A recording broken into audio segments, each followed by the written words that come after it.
Icon star Allu Arjun ಅವರನ್ನ arrest ಮಾಡಿರುವಂಥ ವಿಚಾರ ಸಾಕಷ್ಟು ಚರ್ಚೆ ಆಗ್ತದೆ. ಯಾಕಂದ್ರೆ ಅಲ್ಲಿ ಹೋಗಿರುವಂಥ ಅಲ್ಲು ಅರ್ಜುನ್‌ಗೂ, ಅಲ್ಲಿರುವಂಥ ಜನಸಂಖ್ಯೆಯಲ್ಲಿ ತುಳಿತಕ್ಕೊಳಗಾಗಿ ಸಾವನ್ನಪ್ಪಿರೋ ಮಹಿಳೆಗೂ ಏನ್ ಸಂಬಂಧ? ಈ ಕೇಸ್‌ನಲ್ಲಿ ಅಲ್ಲು ಅರ್ಜುನ್‌ನ ಹೇಗೆ ಅರೆಸ್ಟ್ ಮಾಡ್ಬೋದು?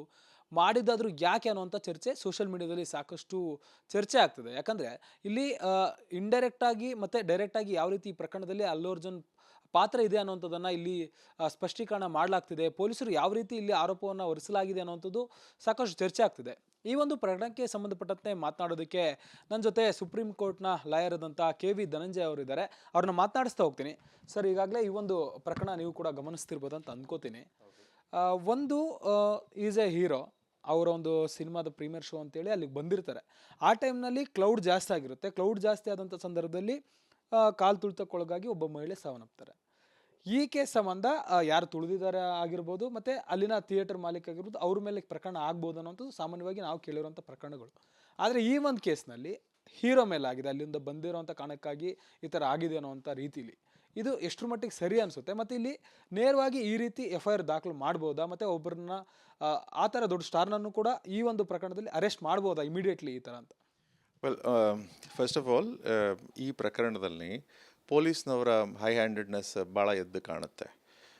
ಯಾತಕ್ಕೆ ಅಂದರೆ ಈ ಹೈ ಹ್ಯಾಂಡೆಡ್ನೆಸ್ ಅವ್ರನ್ನ ಅರೆಸ್ಟ್ ಮಾಡಲಿಕ್ಕೆ ಮುಂದಾದಂಥ ರೀತಿ, ಮತ್ತು ಅವರು ಎಲ್ಲೋ ಬಿಟ್ಟು ದೇಶ ಬಿಟ್ಟು ಹೊರಟೋಗ್ತಾರೆ ಅನ್ನೋ ರೀತಿ ಅವರನ್ನು ಹಿಂಬಾಲಿಸ್ಕೊಂಡೋಗಿ ಅರೆಸ್ಟ್ ಮಾಡಿರೋ ಅಂಥ ಒಂದು ಆ್ಯಟಿಟ್ಯೂಡನ್ನು ಗಮನಿಸಿದ್ರೆ ಪೊಲೀಸ್ನವರು ಇಲ್ಲಿ ಓವರ್ ಪ್ರಾಸಿಕ್ಯೂಷನ್ ಮಾಡಿದ್ದಾರೆ ಅಂತ ಅನಿಸುತ್ತೆ. But at the same time ಸ್ವಲ್ಪ ಪಾರದರ್ಶಕತೆ ಇದ್ದಿದ್ರೆ ಅಲ್ಲು ಅರ್ಜುನ್ ಅವರು ವಿಚಾರವಾಗಿ ಚೆನ್ನಾಗಿರ್ತಿತ್ತು ಅಂತ ಅನಿಸುತ್ತೆ. ಅವರು ಚಿತ್ರಮಂದಿರಕ್ಕೆ ಹೋಗಿದ್ದಾರೆ, ಮತ್ತು ಕಲಾವಿದರು ತಮ್ಮ ಒಂದು ಚಿತ್ರವನ್ನು ವೀಕ್ಷಿಸಲಿಕ್ಕೆ ಚಿತ್ರಮಂದಿರಕ್ಕೆ ಹೋಗಲಿಕ್ಕೆ ಯಾರ ಅನುಮತಿನೂ ಪಡ್ಕೊಳ್ಳೋ ಅವಶ್ಯಕತೆ ಇರೋದಿಲ್ಲ.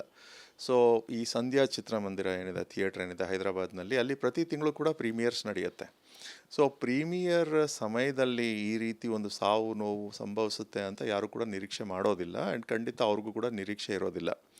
ಯಾವ ಒಂದು ಪ್ರಾವಿಷನನ್ನು ಅಲ್ಲು ಅರ್ಜುನ್ ಅವರ ಮೇಲೆ ದಾಖಲು ಮಾಡಿದೆ ಪೊಲೀಸು, ಆ ಪ್ರಾವಿಷನ್ಗಳು ಪ್ರಮುಖವಾಗಿ ನಿರೀಕ್ಷೆ ಮಾಡಬಹುದು, ಅನಾಹುತ ಆಗುತ್ತೆ ಅಂತ ನಿರೀಕ್ಷೆ ಮಾಡಬಹುದಾದಂಥ ಸನ್ನಿವೇಶದಲ್ಲಿ ಮಾತ್ರ ಅಂಥ ಪ್ರಾವಿಷನ್ಸನ್ನು ಹಾಕ್ಬೋದು. ಅದೇ ಚಿತ್ರಮಂದಿರದಲ್ಲಿ ಪ್ರತಿ ತಿಂಗಳು ಕೂಡ ಪ್ರೀಮಿಯರ್ ನಡೆಯುತ್ತೆ. ಕಳೆದ ತಿಂಗಳು ನಡೆದಂಥ ಒಂದು ಬಿಡುಗಡೆ ಆಗಿರೋ ದೊಡ್ಡ ತೆಲುಗು ಚಿತ್ರದ ಒಂದು ಪ್ರೀಮಿಯರ್ ಅದೇ ಚಿತ್ರಮಂದಿರದಲ್ಲಿ ನಡೆದಿರುತ್ತೆ. ಆ್ಯಂಡ್ ನಿಮಗೆ ಗೊತ್ತಿರುತ್ತೆ, ಪ್ರತಿ ತಿಂಗಳು ಒಂದಲ್ಲ ಒಂದು ದೊಡ್ಡ ತೆಲುಗು ಚಿತ್ರ ಒಂದು ಬಿಡುಗಡೆ ಆಗುತ್ತೆ. ಸೊ ನಿರೀಕ್ಷೆ ಮಾಡಬಹುದಾದಂಥ ಒಂದು ಸನ್ನಿವೇಶದಲ್ಲಿ ಒಬ್ಬ ವ್ಯಕ್ತಿ ಒಂದು ನಡ್ಕೊಳ್ಬೇಕಾದಂಥ ವಿಧಾನವನ್ನು ಬಿಟ್ಟು ಬೇರೆ ರೀತಿ ನಡ್ಕೊಂಡಾಗ ಆಗಬಹುದಾದಂಥ ಅನಾಹುತ, ಅಂದರೆ ಪ್ರಮುಖವಾಗಿ ಅನಾಹುತವನ್ನು ನಿರೀಕ್ಷೆ ಮಾಡಿರಬೇಕು. ನಿರೀಕ್ಷೆ ಮಾಡಿದ ನಂತರ ಅನಾಹುತವನ್ನು ತಪ್ಪಿಸ್ಲಿಕ್ಕೆ ಯಾವ ರೀತಿ ನಡ್ಕೋಬೇಕು ಆ ರೀತಿ ನಡ್ಕೊಳ್ಳದೆ ಬೇರೆ ಥರನಾಗಿ ನಡ್ಕೊಂಡಾಗ ಆ ಪ್ರಾವಿಷನ್ಗಳು ಅನ್ವಯ ಆಗುತ್ತೆ. ಇಲ್ಲಿ ಅಲ್ಲು ಅರ್ಜುನ್ ಅವರು ಆ ಒಂದು ಚಿತ್ರಮಂದಿರಕ್ಕೆ ಕಾಲಿಟ್ಟಂಥ ಸಮಯ ಮತ್ತು ಆ ಚಿತ್ರಮಂದಿರದಿಂದ ನಿರ್ಗಮಿಸಿದಂಥ ಸಮಯ ಏನಿದೆ, ಅವುಗಳ ನಡುವೆ ಅವರು ನಡ್ಕೊಂಡಂಥ ವಿಧಾನ ಏನಿದೆ, ಅದೆಲ್ಲವನ್ನು ಕೂಡ ಈಗಾಗಲೇ ಸಾರ್ವಜನಿಕವಾಗಿ ದಾಖಲು ಮಾಡಿದ್ದಾರೆ. ಅವರು ಈ ರೀತಿ ಬಂದರು, ಈ ರೀತಿ ಹೋದರು, ಈ ರೀತಿ ಆಡಿಯನ್ಸಿಗೆ ವೇವ್ ಮಾಡಿದ್ರು ಅಂತ. ಆ ಒಂದು ನಡೆಯಲ್ಲಿ ಪೊಲೀಸ್ನವರು ತಪ್ಪನ್ನು ಹುಡುಕಬೇಕಾಗತ್ತೆ. ಅದು ಕಷ್ಟವಾಗುತ್ತೆ. Almost it's impossible. ಒಬ್ಬ ನಟ ನಡ್ಕೊಳ್ಬೋದಂಥ ವಿಧಾನದಲ್ಲೇ ಇವರು ಕೂಡ ನಡ್ಕೊಂಡಿದ್ದಾರೆ. ಸೊ ಅಲ್ಲಿ ತಪ್ಪನ್ನು ಹುಡುಕೋದಕ್ಕೆ ಪೊಲೀಸ್ನವ್ರಿಗೆ ಸಾಧ್ಯವಾಗೋದಿಲ್ಲ. ಸೊ ಈ ಪ್ರಕರಣ ಬಂದು ಭಾಳ ದುರ್ಬಲವಾದ ಪ್ರಕರಣ ಅಲ್ಲು ಅರ್ಜುನ್ ಅವರ ವಿಚಾರವಾಗಿ ಅಂತ ಹೇಳಬೇಕಾಗತ್ತೆ. ಎರಡನೇದೇನಾಗುತ್ತೆ ಅಂದರೆ, ಇವೆಲ್ಲವೂ ಕೂಡ ಕ್ರಿಮಿನಲ್ ಪ್ರಕರಣ ಆಗಿರೋದ್ರಿಂದ ಒಂದು ಪ್ರಮಾಣದ ದುರುದ್ದೇಶ ಮನಸ್ಸಿನಲ್ಲಿ ಇರಬೇಕಾಗತ್ತೆ. ದುರುದ್ದೇಶ ಇಲ್ಲದೆ ಹೋದ ಪಕ್ಷದಲ್ಲಿ ಅತ್ಯಂತ ರ್ಯಾಶ್ ಆಗಿ ಮತ್ತು ತುಂಬ ರೆಕ್ಲೆಸ್ ಆಗಿ ನಡ್ಕೊಂಡ್ರು ಅನ್ನುವಂಥದ್ದಾದರೂ ಇರಬೇಕಾಗತ್ತೆ. ಸೊ ಇವರಿಗೆ ದುರುದ್ದೇಶದ ಮನಸ್ಸಿತ್ತು ಅಂತ ಖಂಡಿತ ಹೇಳಲಿಕ್ಕೆ ಆಗೋದಿಲ್ಲ. ಯಾಕೆಂದರೆ ಇವರದೇ ಆದ ಒಂದು ಸಿನಿಮಾ ಪ್ರೀಮಿಯರ್ನಲ್ಲಿ ಸಾವು ಸಂಭವಿಸಲಿ ಅಂತ ಖಂಡಿತ ಇವ್ರು ನಿರೀಕ್ಷೆ ಮಾಡಲಿಕ್ಕೆ ಹೋಗೋದಿಲ್ಲ. ಯಾವುದೇ ನಟ ನಿರೀಕ್ಷೆ ಮಾಡೋದಕ್ಕೆ ಹೋಗೋದಿಲ್ಲ ಅಂತ ಭಾವಿಸ್ಬೇಕಾಗತ್ತೆ. ಎರಡನೇದು, ತುಂಬ ರೆಕ್ಲೆಸ್ ಆಗಿ ನಡ್ಕೊಂಡ್ರು ಅಂತ. ರೆಕ್ಲೆಸ್ ಆಗಿ ಯಾವ ವಿಧಾನದಲ್ಲಿ ನಡ್ಕೊಂಡಿದ್ದಾರೆ ಅಂತ ಕೂಡ ಪೊಲೀಸ್ನವರು ಹೇಳ್ತಿಲ್ಲ. ಸೊ ಈ ಕಾರಣಗಳಿಗೋಸ್ಕರ ಇವರ ವಿರುದ್ಧ ದಾಖಲು ಮಾಡಿರುವಂಥ ಪ್ರಕರಣ ಭಾಳ ಒಂದು ವೀಕ್ ಇದೆ ಅಥವಾ ದುರ್ಬಲವಾಗಿದೆ ಕಾನೂನಾತ್ಮಕವಾಗಿ ಅಂತ ಹೇಳಬೇಕಾಗತ್ತೆ. ಈಗ ಇದನ್ನು ಒಪ್ಕೊಳ್ಳದೇ ಇರೋವಂಥ ವ್ಯಕ್ತಿಗಳು ಹೇಳ್ಬೋದು, ನೋಡಿ, ಅಲ್ಲು ಅರ್ಜುನ್ ಅವರು ಒಂದು ವೇಳೆ ಆ ಚಿತ್ರಮಂದಿರಕ್ಕೆ ಆ ದಿನ ಆ ಸಮಯದಲ್ಲಿ ಕಾಲಿಡದೆ ಹೋಗಿದ್ದಿದ್ರೆ ಈ ಅನಾಹುತ ಸಂಭವಿಸ್ತಿರಲಿಲ್ಲ ಅಂತ. ಇದನ್ನು ಎಲ್ಲರೂ ಒಪ್ಕೊಳ್ಳೇಬೇಕಾಗತ್ತೆ. ಬಟ್ ಆದರೆ ನಮ್ಮ ಕ್ರಿಮಿನಲ್ ಕಾನೂನು ಹೇಗೆ ಕೆಲಸ ಮಾಡುತ್ತೆ ಅಂದರೆ, ಅಲ್ಲು ಅರ್ಜುನ್ ಬರದೇ ಹೋಗಿದ್ದಿದ್ರೆ ಈ ಅನಾಹುತ ನಡೀತಿರ್ಲಿಲ್ಲ ಅನ್ನೋದನ್ನ ಒಪ್ಕೊಳ್ಳೋದಕ್ಕೆ ಸಾಧ್ಯವಿದ್ರೂ ಕೂಡ ಅವ್ರು ಹೋದ ಕಾರಣಕ್ಕೆ ಅನಾಹುತ ನಡೆದಿದೆ ನಿಜ. ಆದ ಕಾರಣ ಅವರು ಹೋಗಿದ್ದೇ ಅನಾಹುತಕ್ಕೆ ಕಾರಣ ಅಂತ ಹೇಳುವಂಥ ಲಾಜಿಕಲ್ ಡಿಡಕ್ಷನನ್ನು ಮಾಡಲಿಕ್ಕೆ ನಮ್ಮ ಕ್ರಿಮಿನಲ್ ಕಾನೂನಲ್ಲಿ ಅವಕಾಶ ಇರೋದಿಲ್ಲ. ಸೊ ಇದನ್ನು ಆಕ್ಸಿಡೆಂಟ್ ಅಂತ ಪರಿಗಣಿಸ್ಬೇಕಾಗತ್ತೆ. ಅಥವಾ ಇದಕ್ಕೆ ಸಂಬಂಧಪಟ್ಟಾಗೆ ಚಿತ್ರಮಂದಿರದ ಒಂದು ಯಾರು ಇರ್ತಾರೆ, ಒಂದು ಮ್ಯಾನೇಜ್ಮೆಂಟ್ ಇರ್ಬೋದು, ಸೊ ಅವ್ರ ಮೇಲೆ ಖಂಡಿತ ರೆಸ್ಪಾನ್ಸಿಬಿಲಿಟಿ ಇರುತ್ತೆ. ಸೊ ಅವ್ರನ್ನ ಮೇಲೆ ಚಾರ್ಜ್ ಮಾಡಿರುವಂಥದ್ದು ಸೂಕ್ತ ಕ್ರಮ ಅಂತ ಹೇಳ್ಬೋದು. ಬಟ್ ಆದರೆ ಅಲ್ಲು ಅರ್ಜುನ್ ಅವರ ಮೇಲೆ ಚಾರ್ಜ್ ಮಾಡಿರುವಂಥದ್ದು I don't think it's a proper ಕ್ರಮ ಅಂತ. ಸರ್ ಮತ್ತೊಂದು ಕಡೆ ಈಗ ಈ ರೀತಿ ಒಬ್ಬ ಸ್ಟಾರ್ ನಟ ಬರ್ತಾರೆ ಅಂತಂದರೆ ಥಿಯೇಟ್ರದವ್ರಿಗಾಗಿರ್ಬೋದು ಮತ್ತು ಲೋಕಲ್ ಪೊಲೀಸ್ ಸ್ಟೇಷನ್ಗೆ ಇನ್ಫಾರ್ಮೇಷನ್ ಇರಲೇಬೇಕು, ಇರುತ್ತೆ. ಒಂದು ವೇಳೆ ಬರ್ತಾರೆ ಅಂತ ಅನ್ನೋಂಥದ್ದು ಏನಾದರೂ ಕನ್ಫರ್ಮ್ ಆಗಿದ್ದರೆ ಬಂದೋಬಸ್ತ್ನ ಆಟೋಮೆಟಿಕ್ಲಿ ಹೆಚ್ಚಿಸ್ತಾರೆ. ಯಾಕಂದರೆ ಒಬ್ಬ ಸ್ಟಾರ್, ದೊಡ್ಡ ಸ್ಟಾರ್ ಅಂದ ತಕ್ಷಣ ಸಾಕಷ್ಟು ಜನ ಸಂಖ್ಯೆಯಲ್ಲಿ ಸೇರ್ತಾರೆ ಅನ್ನೋಂಥದ್ದು ನಿರೀಕ್ಷೆ ಇರುತ್ತೆ. ಅಲ್ಲಿ ಪರ್ಮಿಷನ್ ಇದ್ದರೂ ಇಲ್ಲಾಂದ್ರೂ ಜನ ಸೇರ್ತಾರೆ. ಯಾಕಂದರೆ ಅಭಿಮಾನಿಗಳದ್ದು ಒಂದು ಚಿಂತನೆ ಬೇರೆ ರೀತಿಯೇ ಇರುತ್ತೆ. ಅದರಲ್ಲೂ ಕೂಡ ತೆಲಂಗಾಣ ಆಗಿರ್ಬೋದು, ಆಂಧ್ರದಲ್ಲಿ ಒಂದು ರೀತಿ ಬೇರೆ ಲೆವೆಲ್ಗಿರುತ್ತೆ. ಸೊ ಇಲ್ಲಿ ಕೆಲವೊಂದು ಕಡೆ ಈ ರೀತಿಯಾದಂಥ ಒಂದಷ್ಟು ನಿಯಮಗಳು, ಬಂದೋಬಸ್ತ್ ನಿಯಮಗಳಾಗಿರ್ಬೋದು ಮತ್ತು ನಿರ್ಲಕ್ಷ್ಯ ಯಾವ ರೀತಿ ಇಲ್ಲಿ ಕಂಡು ಬರ್ತಿದೆ ಅನ್ನೋಂಥದ್ದು ಸರ್. ಯಾವುದೇ ಚಿತ್ರಮಂದಿರದ ಒಂದು ಮ್ಯಾನೇಜ್ಮೆಂಟ್ ಇರ್ಬೋದು, ಚಿತ್ರಮಂದಿರದ ಒಳಗೆ ಬಂದು ಹೋಗುವಂಥ ಜನರನ್ನು ನಿಭಾಯಿಸಬೇಕಾದ ಜವಾಬ್ದಾರಿ ಪ್ರಮುಖವಾಗಿ ಅವ್ರದ್ದೇ ಇರುತ್ತೆ. ಆದರೆ ಕಲಾವಿದರೊಬ್ಬರು ಬರ್ತಿದ್ದಾರೆ ಪ್ರೀಮಿಯರ್ ಶೋಗೆ, ಇನ್ನೂ ಹೆಚ್ಚು ಬಂದೋಬಸ್ತ್ ಬೇಕು ಅಂತ ಅವ್ರಿಗೆ ಅನ್ಸಿದ್ರೆ ಪೊಲೀಸರಲ್ಲಿ ಅವ್ರ ಕೋರಿಕೆಯನ್ನು ಇಡ್ಬೋದು. ಬಟ್ ಪೊಲೀಸವರಲ್ಲಿ ಕೋರಿಕೆಯನ್ನು ಇಟ್ಟ ನಂತರ ಪೊಲೀಸ್ನವ್ರಿಗೆ ಅದಕ್ಕೆ ಅನುಮತಿ ಅಥವಾ ಸಮ್ಮತಿ ಸೂಚಿಸಿದ್ರ ಅನ್ನುವಂಥದ್ದು ಪ್ರಮುಖವಾಗತ್ತೆ. ಸೊ ಚಿತ್ರಮಂದಿರ ಮತ್ತು ಪೊಲೀಸ್ನವರ ನಡೆದಿರುವಂಥದ್ದಾದಂಥ ಒಂದು ಕಮ್ಯುನಿಕೇಷನ್ ಈ ಪ್ರಕರಣದಲ್ಲಿ ಇಂಪಾರ್ಟೆಂಟ್ ಆಗುತ್ತೆ. ಆ್ಯಂಡ್ ನೀವು ಕಾನೂನಾತ್ಮಕವಾಗಿ ನೋಡೋದಾದರೆ ಅಲ್ಲಿ ನೆರೆದಿದ್ದಂಥವ್ರು ವ್ಯಕ್ತಿಗಳು, ಇದು ಸರ್ಕಸ್ ಪ್ರಾಣಿಗಳಲ್ಲ ಅಥವಾ ಬೇರೆ ಥರನಾದ ಒಂದು ಸೊ ಅಂದರೆ ಡೇಂಜರಸ್ ಅನಿಮಲ್ಸ್ ಅಲ್ಲ, ಇಲ್ಲಿ ಇದ್ದಂಥದ್ದು ವ್ಯಕ್ತಿಗಳು. ಸೊ ಬೇರೆ ವ್ಯಕ್ತಿಗಳು ತಾವು ನಡ್ಕೊಳ್ಬೇಕಾದಂಥ ರೀತಿ ನಡ್ಕೊಳ್ಳದೆ ಅವರು ಅನಾಹುತಕ್ಕೆ ಕಾರಣವಾದಾಗ ನೀವು ಈ ಅಲ್ಲು ಅರ್ಜುನ್, ನಾನು ಪ್ರಮುಖವಾಗಿ ಅಲ್ಲು ಅರ್ಜುನ್ ಪಾತ್ರವನ್ನೇ ಕೂಡ ಮುಂದಿಟ್ಕೊಂಡು ಮಾತನಾಡ್ತಿರುವಂಥದ್ದು, ಅಲ್ಲು ಅರ್ಜುನನ್ನು ನೀವು ಪ್ರಾಸಿಕ್ಯೂಟ್ ಮಾಡಲಿಕ್ಕೆ ಸಾಧ್ಯವಾಗೋದಿಲ್ಲ. But at the same time ಚಿತ್ರಮಂದಿರದ ಒಂದು ಮ್ಯಾನೇಜ್ಮೆಂಟ್ ಏನಿರುತ್ತೆ ಅವರ ಮೇಲೆ ಖಂಡಿತ ರೆಸ್ಪಾನ್ಸಿಬಿಲಿಟಿ ಬೀಳಬಹುದು. ಆ್ಯಂಡ್ ಯಾರು ಟಿಕೆಟ್ ಇಲ್ಲದೆ ಚಿತ್ರಮಂದಿರದೊಳಗೆ ನುಗ್ಗಿದ್ರು ಅವರನ್ನು ಕೂಡ ಪೊಲೀಸ್ನವರು ಕಾನೂನಾತ್ಮಕವಾಗಿ ಕ್ರಮಕ್ಕೆ ಒಳಪಡಿಸ್ಬೋದು. ಯಾಕೆಂದರೆ ಚಿತ್ರಮಂದಿರದ ಒಳಗೆ ಹೋಗಬೇಕಾದ್ರೆ ಟಿಕೆಟನ್ನು ಪಡ್ಕೊಂಡಿರಬೇಕು. ಟಿಕೆಟ್ ಪಡ್ಕೊಂಡವ್ರು ಮಾತ್ರ ಚಿತ್ರಮಂದಿರದ ಒಳಗೆ ಹೋಗಿದ್ದಿದ್ರೆ ಪ್ರಾಬಬ್ಲಿ ಅನಾಹುತ ಸಂಭವಿಸ್ತಿರಲಿಲ್ಲ ಅಂತ ಅನಿಸುತ್ತೆ. ಸೊ ವಿಡಿಯೋ ಇರುತ್ತೆ ಅಲ್ಲಿ, ಬಟ್ ಅದು ಪೊಲೀಸ್ನವ್ರಿಗೆ ಅನಿಸಿರ್ಬೋದು ಆ ಥರ ಪ್ರಾಸಿಕ್ಯೂಟ್ ಮಾಡೋದು ಇಟ್ಸ್ ಆಲ್ಮೋಸ್ಟ್ ಇಂಪಾಸಿಬಲ್ ಅಂತ. But I think at some level ಪೊಲೀಸ್ನವರು ಒಂದು ಈಗ ನಡ್ಕೊಳ್ತಿರುವಂಥ ವಿಧಾನವನ್ನು ನೋಡಿದ್ರೆ ಏನೋ ಮುಚ್ಚಿಟ್ಕೊಳ್ಳುವಂಥ ಪ್ರಯತ್ನ ಮಾಡ್ತಿದ್ದಾರೆ ಅಂತ ಅನಿಸುತ್ತೆ. ಪೊಲೀಸ್ನವ್ರಿಗೆ ಅನಿಸಿರ್ಬೋದು ಒಂದು ಅವರ ಮಟ್ಟದಲ್ಲಿ ದೊಡ್ಡ ಮಟ್ಟದ ನಿರ್ಲಕ್ಷ್ಯ ಆಗಿದೆ. ಯಾಕೆಂದರೆ ಪೊಲೀಸ್ನವರು ಸ್ವಲ್ಪ ಮುಂಚೆನೇ ಹೋಗಿದ್ದಿದ್ರೆ, ಯಾಕೆಂದರೆ ಚಿತ್ರಮಂದಿರದಲ್ಲಿ ಯಾರು ಕೂಡ ಪೊಲೀಸ್ನವ್ರ ಕೈಲಿ ಏಟು ತಿನ್ನೋದಕ್ಕೆ ಬರೋದಿಲ್ಲ. ಸೊ ಹೆಚ್ಚು ಪೊಲೀಸ್ ಬಂದೋಬಸ್ತ್ ಇದ್ದಿದ್ದರೆ ಅಲ್ಲಿ ಆ ಚಿತ್ರಮಂದಿರದ ಹೊರಗೆ ಜನ ಈ ರೀತಿ ನುಗ್ಗಲು ಆಗ್ತಿರ್ಲಿಲ್ವೇನೋ ಅಂತ ಹೇಳ್ಬೋದು. ಸೊ ಪೊಲೀಸ್ನವರು ಯಾವ ಥಿಯರಿಯನ್ನು ಅನುಸರಿಸಿದ್ದಾರೆ ಆ ಥಿಯರಿ ಪ್ರಕಾರ ಪೊಲೀಸ್ನವರೇ ಅಕ್ಯೂಸ್ಡ್ ಆಗೋಗ್ತಾರೆ. ಸರ್ ಮತ್ತೊಂದು ಕಡೆ ಅಲ್ಲಿ ಹಾಕಿರುವಂಥ ಸೆಕ್ಷನ್ಗಳ ಬಗ್ಗೆ ಕೂಡ ಅಷ್ಟೇ ಗಮನ ವಹಿಸಬೇಕಾಗತ್ತೆ. ಯಾಕಂದರೆ ಈ ಒಂದು 105 ಮತ್ತು 118 ಹಾಕಿದ್ದಾರೆ, ಹೋಮಿಸೈಡ್ ಪ್ರಕರಣ ದಾಖಲಾಗುತ್ತೆ. ಈ ಒಂದು ಕೇಸ್ನಲ್ಲಿ ಆ ಪ್ರಕರಣ ಆ ಒಂದು ಸೆಕ್ಷನ್ ಹಾಕಬೇಕಾಗಿತ್ತಾ ಅಥವಾ 304A ಅಂದರೆ ನಿರ್ಲಕ್ಷ್ಯವಂತ ಪ್ರಕರಣಗಳು ಆಗ್ತಿರ್ತಾರೆ ನಾರ್ಮಲ್ ಆಗಿ, ಈ ಒಂದು ಕೇಸ್ನಲ್ಲಿ ಆ ಸೆಕ್ಷನ್ಗಳು ಯಾಕೆ ಹಾಕಿದ್ರು ಅನ್ನೋದು? ವೆಲ್ ಅದರಲ್ಲಿ ಒಂದು ಪ್ರಾವಿಷನ್ ಮಾತ್ರ ಹಾಕ್ಬೋದು, 30 ಇಂದಿನ. ಯಾಕೆಂದರೆ ಫೆಮಿಲಿಯಾರಿಟಿ ಎಲ್ರಿಗೂ IPC ಬಗ್ಗೆ ಇದೆ, ಅದಕ್ಕೋಸ್ಕರ IPCನ ಕುರಿತಾಗಿ ಹೇಳೋದಾದರೆ 304A. ಸೊ 304Aನ ಹಾಕ್ಬೋದಿತ್ತು. ಬಟ್ ಆ್ಯಕ್ಚುಲಿ ಅಗ್ರವೇಟೆಡ್ ಫಾರ್ಮ್ ಏನಿದೆ, ಸಾವು ಸಂಭವಿಸಲಿಕ್ಕೆ ಇವರ ಒಂದು culpable homicide not amounting to murder provision ಏನಿದೆ BNS ಅಲ್ಲಿ, ಅದನ್ನು ಖಂಡಿತ ದಾಖಲು ಮಾಡುವಂಥ ಪ್ರಕರಣ ಇದಲ್ಲ. ಯಾಕೆ ಅಂದರೆ ಇದು ಯಾರು ಕೂಡ ನಿರೀಕ್ಷೆ ಮಾಡೋದಿಲ್ಲ. ಆ್ಯಂಡ್ ಎರಡನೇದು ಈ ಪ್ರೀಮಿಯರ್ ಶೋಗಳಲ್ಲಿ ಸಾವು ಅನುಭವಿಸಿರುವಂಥ ಒಂದು ಘಟನೆ ಐ ಥಿಂಕ್ ನೀವು ಕಳೆದ 25 ವರ್ಷಗಳಲ್ಲಿ ತೆಗೆದು ಇಂಟರ್ನೆಟ್ ಸರ್ಚ್ ಮಾಡಿ ನೋಡಿದ್ರೆ ನಿಮಗೆ ಖಂಡಿತ ಸಿಗೋದಿಲ್ಲ. ಯಾರು ಕೂಡ ನಿರೀಕ್ಷೆ ಮಾಡೋದಿಲ್ಲ. ಮೊದಲೇ ಶುರು ಮಾಡಿದ ಹಾಗೆ ನಿರೀಕ್ಷೆ ಮಾಡಬಹುದಾದಂಥ ಅನಾಹುತ, ಸೊ ಇಲ್ಲಿ ನಿರೀಕ್ಷೆ ಮಾಡಬಹುದಾದಂಥ ಅನಾಹುತ ಇರಲಿಲ್ಲ. ಸೊ ಆ ಅಗ್ರವೇಟೆಡ್ ಫಾರ್ಮನ್ನು ಹಾಕಿರುವಂಥ ತಪ್ಪಾಗುತ್ತೆ. ಆ್ಯಂಡ್ ಅಗ್ರವೇಟೆಡ್ ಫಾರ್ಮನ್ನು ಹಾಕಿರೋದನ್ನು ನೋಡಿದ್ರೆ ಐ ಥಿಂಕ್ ಪೊಲೀಸ್ನವರು ಸ್ವಲ್ಪ ದುರುದ್ದೇಶದಿಂದ ವರ್ತಿಸಿದ್ದಾರೆ ಅಂತ ಅನಿಸುತ್ತೆ. ಪೊಲೀಸ್ನವರು ಹೆಚ್ಚು ಪಾರದರ್ಶಕತೆಯಿಂದ ಮತ್ತು ಓಪನ್ನೆಸ್ಸಿಂದ ಇದನ್ನು ನಿಭಾಯಿಸಬೇಕಿತ್ತು. ಆ್ಯಂಡ್ ಅದನ್ನು ಮಾಡೋದನ್ನು ಬಿಟ್ಟು, but this is going to create a needless controversy. Because ಈಗ at the end of the day ಪೊಲೀಸ್ನವರ ಒಂದು ನಡೆಗೆ ಖಂಡಿತ ವೈಡ್ ಸ್ಪ್ರೆಡ್ ಕಂಡಮ್ನೇಷನ್ ಬಂದಿದೆ. ಎರಡನೇದೇನಾಗುತ್ತೆ ಅಂದರೆ ನೀವು 304A ಈಕ್ವಿವಲೆಂಟ್ ಪ್ರಾವಿಷನನ್ನು ಮಾತ್ರ ದಾಖಲು ಮಾಡಿದಿದ್ರೆ ನೀವು ಖಂಡಿತ ನೋಟಿಸನ್ನು ಕೊಡಬೇಕಿತ್ತು. ನೋಟಿಸನ್ನು ಕೊಟ್ಟು ಅವರ ಒಂದು ಹೇಳಿಕೆನ ಪಡ್ಕೊಳ್ಬೇಕಾಗತ್ತೆ. ಆ್ಯಂಡ್ ಹೇಳಿಕೆಯನ್ನು ಪಡ್ಕೊಂಡಾಗ ಪೊಲೀಸ್ನವ್ರಿಗೆ ಹೆಚ್ಚು ಚಿತ್ರಣ ಸಿಗುತ್ತೆ, ಎಲ್ಲಿ ಯಾರು ತಪ್ಪಾಗಿರ್ಬೋದು ಅಂತ. ನಂತರ ಒಂದು ಆಕೆ ತನಿಖೆಗೆ ಅದು ಸಹಕಾರಿಯಾಗತ್ತೆ. ನಮ್ಮ ಕ್ರಿಮಿನಲ್ ಪ್ರೊಸೀಜರ್ ಕೋಡ್ ಅಥವಾ BNSS ಅಲ್ಲಿರುವಂಥದ್ದು ಈ ಒಂದು ಮಾತುಕತೆ. ಫಸ್ಟ್ ಆ್ಯಂಡ್ ಫಾರ್ಮೋಸ್ಟ್ ಯಾರನ್ನು ಆರೋಪಿ ಮಾಡಲಾಗಿದೆ, ಆರೋಪಿಯನ್ನು ಕರೆದು ಅವರಿಗೆ ಪ್ರಶ್ನೆಗಳನ್ನು ಕೇಳಿ ಅವರಿಂದ ಮಾಹಿತಿ ಮತ್ತು ಉತ್ತರವನ್ನು ಪಡ್ಕೊಂಡು ನಂತರ ಮುಂದುವರೆದಿದ್ರೆ ಪೊಲೀಸ್ನವ್ರಿಗೆ ಹೆಚ್ಚು ಒಂದು ಇನ್ಫಾರ್ಮೇಷನ್ ಇರ್ತಿತ್ತು. ಅದನ್ನು ಯಾವುದು ಇವರು ಇಲ್ಲಿ ಮಾಡಿರೋ ಕಾಣೋದಿಲ್ಲ. ಆ್ಯಂಡ್ ಅರೆಸ್ಟ್ ಮಾಡುವಂಥದ್ದು ಒಂದು ಯಾವುದಾದ್ರೂ ಒಂದು ತನಿಖೆಗೆ ಉಪಯುಕ್ತವಾದಂಥ ಒಂದು ಸಾಧನವಾಗೋದಾದರೆ ಮಾತ್ರ ಅರೆಸ್ಟ್ ಮಾಡಬೇಕಾಗತ್ತೆ.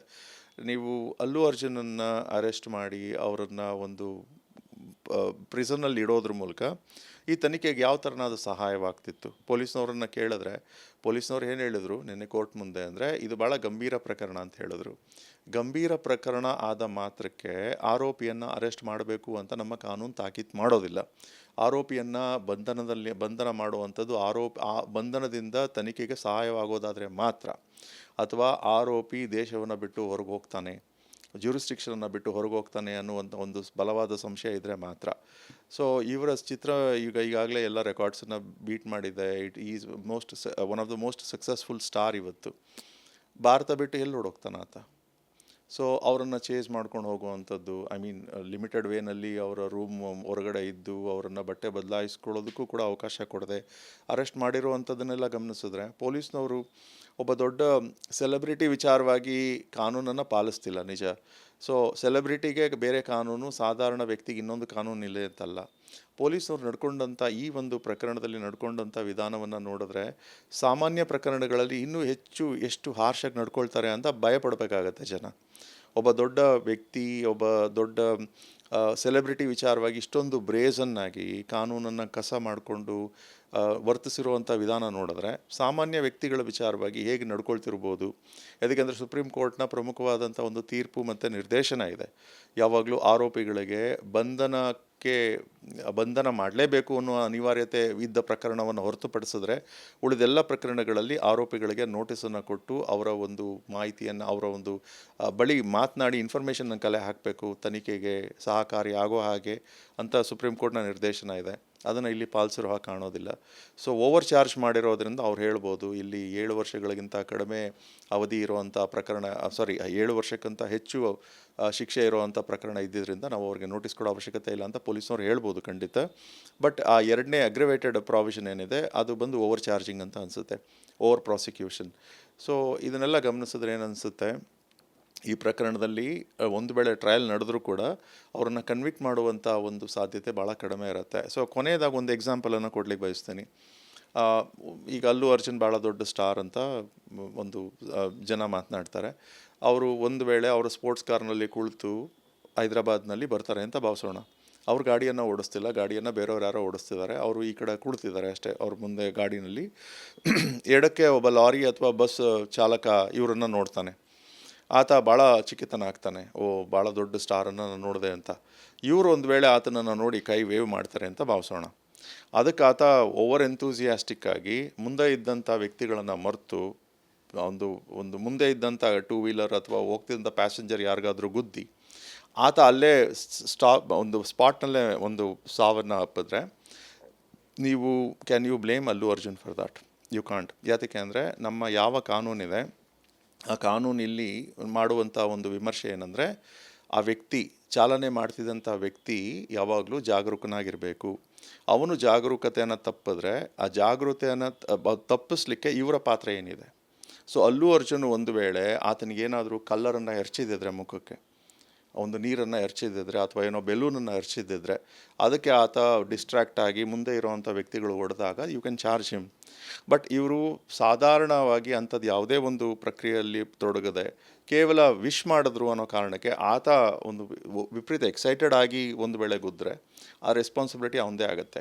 ಸೊ ಇಲ್ಲಿ ಸ್ಟ್ಯಾಂಪೀಡ್ ಆಗಿದೆ. ಸ್ಟ್ಯಾಂಪೀಡ್ ಮಾಡಿದಂಥವರು ಸರ್ಕಸ್ ಪ್ರಾಣಿಗಳಲ್ಲ, ಬೇರೆ ವ್ಯಕ್ತಿಗಳು. ಸೊ ಅವರ ಜವಾಬ್ದಾರಿ ಕೂಡ ಇರುತ್ತೆ. ಸೊ ಈ ಕಾರಣಕ್ಕೋಸ್ಕರ ಕ್ರಿಮಿನಲ್ ಲಯಬಿಲಿಟಿಯನ್ನು ಅಲ್ಲು ಅರ್ಜುನ್ ಅವರ ಮೇಲೆ ಹಾಕ್ಲಿಕ್ಕೆ ಭಾಳ ಕಷ್ಟವಾಗುತ್ತೆ. ಸರ್ ಮತ್ತೊಂದು ಕಡೆ ಇದು ಪೊಲಿಟಿಕಲಿ ಕೂಡ ಸಾಕಷ್ಟು ಚರ್ಚೆ ಆಗ್ತಿದೆ, ನೀವು ಕೂಡ ಗಮನಿಸ್ತಿರ್ಬೋದು. ಪೊಲಿಟಿಕಲ್ಲಿ ಮತ್ತೊಂದು ಕಡೆ ಅಲ್ಲಿ ಇದ್ದಂಥ ಅಲ್ಲು ಅರ್ಜುನ್ ಈ ಮುಂಚೆ ಬೇರೆ ಒಬ್ಬರಿಗೆ ಪ್ರಚಾರ ಮಾಡಿದ್ರು ಅನ್ನೋಂಥ ವಿಚಾರ ಆಗಿರ್ಬೋದು, ಮತ್ತು ಇತ್ತೀಚೆಗೆ ಒಂದಷ್ಟು ಮಾತುಗಳನ್ನ ಆಡಿದ್ರು ಅನ್ನೋಂಥ ವಿಚಾರ ಆಗಿರ್ಬೋದು. ಆ ಒಂದು ವಿಚಾರಗಳಿಗೆ ಸಿಕ್ಕಿಸಲಾಗಿದೆ ಅಂಥದ್ದು ಕೂಡ ಅವರ ಅಭಿಮಾನಿಗಳು ಪೋಸ್ಟ್ ಮಾಡ್ತಿದ್ದಾರೆ ಸೋಷಿಯಲ್ ಮೀಡಿಯಾದಲ್ಲಿ.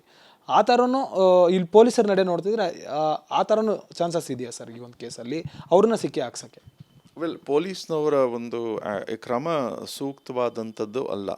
ಆ್ಯಂಡ್ ಅದ್ರ ಹಿಂದೆ ಬೇರೆ ಯಾವ ದುರುದ್ದೇಶ ಇರಬಹುದು ಅನ್ನೋಂಥದ್ದು ನನಗೆ ಗೊತ್ತಿಲ್ಲ. ಬಟ್ ಪೊಲೀಸ್ನವರು ನಡೆ ಯಾಕೆ ಈ ರೀತಿ ಇತ್ತು ಅಂತ ಸಹಜವಾದ ಪ್ರಶ್ನೆ ಉದ್ಭವಿಸುತ್ತೆ. ಯಾವುದೇ ಒಬ್ಬ ವಕೀಲ ಇರ್ಬೋದು ಭಾರತದಲ್ಲಿ, ಈ ಥರನಾದ ಪ್ರಕರಣದಲ್ಲಿ ಪೊಲೀಸ್ನವರು ನಡ್ಕೊಂಡಂಥ ವಿಧಾನದ ಬಗ್ಗೆ ಸ್ವಲ್ಪ ಆಶ್ಚರ್ಯವಾಗುತ್ತೆ. ಆ್ಯಂಡ್ ನ್ಯಾಚುರಲಿ ಕ್ಯೂರಿಯಾಸಿಟಿ ಕೂಡ ಇರುತ್ತೆ.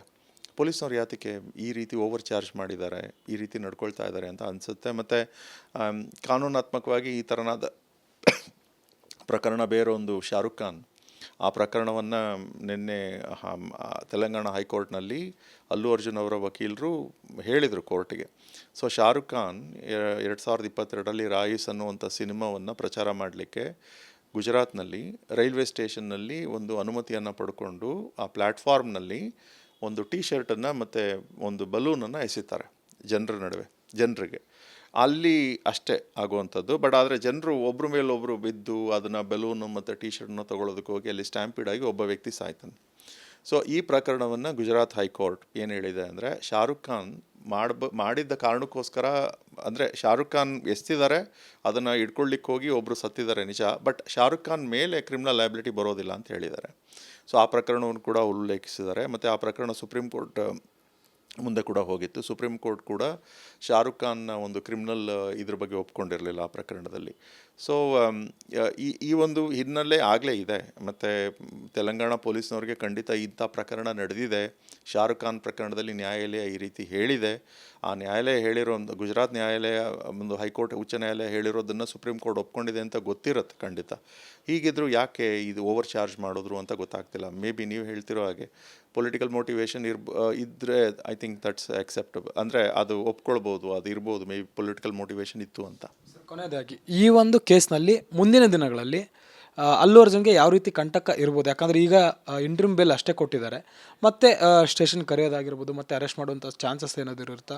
ಕಾನೂನು ಕಂಟಕ ಎದುರಾಗುವಂಥ ಸಾಧ್ಯತೆಗಳು ಎಷ್ಟಿದೆ, ಎದುರಾಗದೇ ಇರುವಂಥ ಸಾಧ್ಯತೆಗಳು ಎಷ್ಟಿದೆ ಸರ್?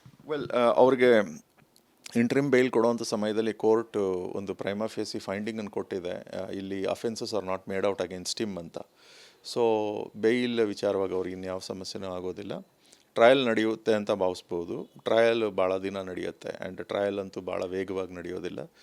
ಆ್ಯಂಡ್ ಒಂದು ಅಂಶವೇನೆಂದರೆ, ಯಾರು ಮೃತಪಟ್ಟಿದ್ದಾರೆ ಅವರ ಒಂದು ಸಂಬಂಧಿ ಈಗಾಗಲೇ ಇವರ ಪರವಾಗಿ ಮಾತಾಡ್ತಿದ್ದಾರೆ ಅಂತ. That will not count. Trial ವಿಚಾರವಾಗಿ ಅವರು ವಿಟ್ನೆಸ್ ಆಗೋದಿಲ್ಲ. ಯಾಕೆಂದರೆ ಅವರು ಕಂಪ್ಲೇಂಟನ್ನು ವಿಡ್ರಾ ಮಾಡ್ತೀನಿ ಅಂತ ಕೂಡ ಮಾತನಾಡ್ತಿದ್ದಾರೆ. ಕಂಪ್ಲೇಂಟ್ ವಿಡ್ರಾ ಮಾಡಲಿಕ್ಕೆ ಪ್ರಾವಿಷನ್ ಇಲ್ಲ FIR ಆದ ಮೇಲೆ. ಸೊ ಅವರ ಒಂದು ಸಾಫ್ಟ್ ಕಾರ್ನರ್ ಇದ್ದರೂ ಕೂಡ ಅದು ಅಲ್ಲು ಅರ್ಜುನ್ಗೆ ಪ್ರಯೋಜನವಾಗೋದಿಲ್ಲ. So this will go to trial ಅಂತ ಭಾವಿಸ್ತೀನಿ. ಟ್ರಯಲ್ನಲ್ಲಿ ಅವ್ರಿಗೇನು ಇದರಿಂದ ಸಮಸ್ಯೆ ಏನೂ ಆಗೋದಿಲ್ಲ. ಬಿಕಾಸ್ ಅವರು ಚಿತ್ರಮಂದಿರದಲ್ಲಿ ನಡ್ಕೊಂಡಿದ್ದಂಥ ವಿಧಾನ ಏನಿದೆ ಅದು ಸಾರ್ವಜನಿಕವಾಗಿ ಆಗಲೇ ಸೆರೆ ಹಿಡಿಯಲಾಗಿದೆ. ಆ ಒಂದು ನಡೆಯಲ್ಲಿ ಕಾನೂನಾತ್ಮಕವಾದ ದೋಷ ಇಲ್ಲದೆ ಇರೋದ್ರಿಂದ ಅವರು I think he will be acquitted. Convict ಆಗುವಂಥ ಸಾಧ್ಯತೆ ತೀರಾ ಕ್ಷೀಣ ಅಂತ ಹೇಳಬೇಕಾಗುತ್ತೆ. ಇದಿಷ್ಟು ಸುಪ್ರೀಂ ಕೋರ್ಟ್ ಲಾಯರ್ ಆಗಿರುವಂಥ KV ಧನಂಜಯ ಅವರ ಮಾತು. ಅಂದರೆ ಈಗಾಗಲೇ ಈ ಒಂದು ಪ್ರಕರಣದಲ್ಲಿ, ಇಂತಹ ಪ್ರಕರಣ ಈ ಮುಂಚೆ ಒಂದು ದಾಖಲಾಗಿದ್ರು ಕೂಡ ಅದರ ಒಂದಷ್ಟು ಉದಾಹರಣೆಗಳಿರುತ್ತೆ. ಜೊತೆಗೆ ಇಲ್ಲಿ ನೇರವಾಗಿ ಅವರನ್ನು ಬ್ಲೇಮ್ ಮಾಡೋಕ್ಕಾಗೋದಿಲ್ಲ ಅಲ್ಲು ಅರ್ಜುನ್ ಅವರನ್ನು. ಆದರೂ ಕೂಡ ಪೊಲೀಸರು ಇಲ್ಲಿ ಮುಂದುವರಿದು ಅವರನ್ನು ಅರೆಸ್ಟ್ ಮಾಡಿರೋದು ತಪ್ಪು ಅನ್ನೋಂಥ ಮಾತು ಹೇಳ್ತಿದ್ದಾರೆ. ಸದ್ಯಕ್ಕೆ ಈ ಒಂದು ಪ್ರಕರಣದಲ್ಲಿ ಅಲ್ಲು ಅರ್ಜುನ್ ಅವರಿಗೆ ರಿಲೀಫ್ ಸಿಕ್ಕಿದೆ. ಮುಂದಿನ ದಿನದಲ್ಲಿ ಏನಾಗುತ್ತೆ ಅನ್ನೋದನ್ನು ಕಾದು ನೋಡಬೇಕಿದೆ. ವಿಡಿಯೋ ಜರ್ನಲಿಸ್ಟ್ ದೀಪಕ್ ಜೊತೆ ಮಾದೇಶ್, ರಿಪಬ್ಲಿಕ್ ಕನ್ನಡ, ಬೆಂಗಳೂರು.